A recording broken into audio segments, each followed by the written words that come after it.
Hi guys, so I wanted to do a quick tutorial on how this template works as opposed to the original one that we did when we were just kind of doing rough drafts and refreshing selection tools in Photoshop. So like I said, this one's a little bit different. You'll notice these are PSD files as opposed to just the JPEG ones. So you'll choose the one that you like here. These are the three that I have. If you don't like any of this or any of these three, you can come over here and there's honestly all I looked up was shoe mockups and this was the first website that popped up.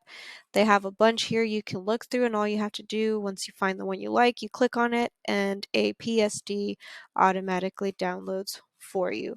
But again, I could not come in here and download all of these. So if you guys don't like the ones I have on there, feel free to come to this website and look for the ones that you do like. But how it works. So in the original one, we used the selection tool and we went in here and cut out the pieces that we wanted to. A mockup is nice because it already did all of the breaking down for us. For example, I'll toggle off this part right here and the toe box, if I turn this off and on, I'll notice that it's this portion right here. That's already been cut out, the outsole here, and so on and so forth. This is good if you don't know what is what belongs to it, although they are labeled there for you. So let me show you how this works for this part here.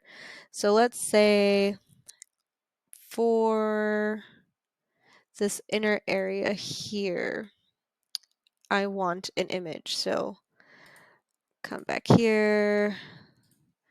Oh no, let's look up patterns. I'm gonna go with this one just for the heck of it. So you can do open image in a new tab to get a larger image, right? And then you could just right click, copy image, come in here. And again, this is the inner area. So I'm gonna select that piece right here. I'm gonna create a new layer on top of it. And let's just say this is the flower pattern. And then I'm just going to do Command V to paste, resize this,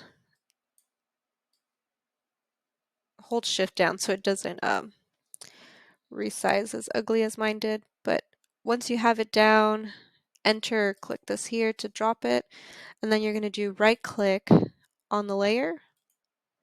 You're going to do create clipping mask. So this means that whatever I put in this layer is only going to apply to the layer right below this, so the inner area. Now that I have it in here, I can, resize it to whatever I'd like. All right, and that's how you do the images. Now let's say I want to do just a basic color. Again, I'm going to create a new layer on top of this swoosh here because that's the one I want to apply this color to. And let's say this is a purple swoosh color. I can right off the bat create a clipping mask right now if I wanted to. And then grab my paintbrush. Actually, let me grab my eyedropper tool. It's this one here. And let's say I want to sample, like this dark purple or this light purple over here. Now I can grab my brush tool, and remember you can change the hardness of this if you want to. And then brackets on your keyboard resize for you. And I'm just going to paint over it like this. So again, this is the color right here. It's clipping to the actual swoosh shape here. But that's basically how you're working, guys. You are selecting a layer, creating a layer on top of this, changing the color or applying a texture, and then right-clicking create clipping mask. So it applies just to this box here. So toe box, if I'm not mistaken, is this top part. Let's just double check. Let's do a dark purple now.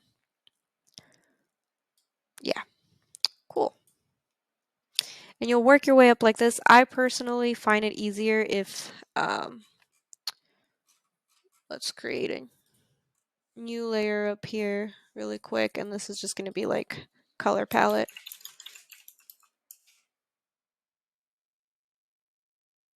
I find it easier if you have the color palette already kind of set, right? So let's say it's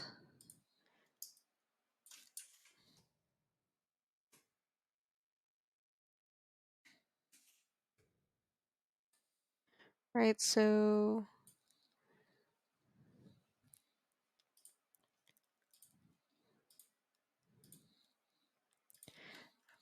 Alt Option to copy this. And yeah, and like if you have a pattern, you can start pasting them. This is optional. I just think this works a lot better when I have a color palette down already. If you have a hard time with color palettes, don't forget there's also color palette website for you too. Except you can start a generator or you can explore trending palettes too. And then you can copy all this if you wanted to. Export palette, save palette. It even gives you the hex code if you just wanted to copy it off of here. See?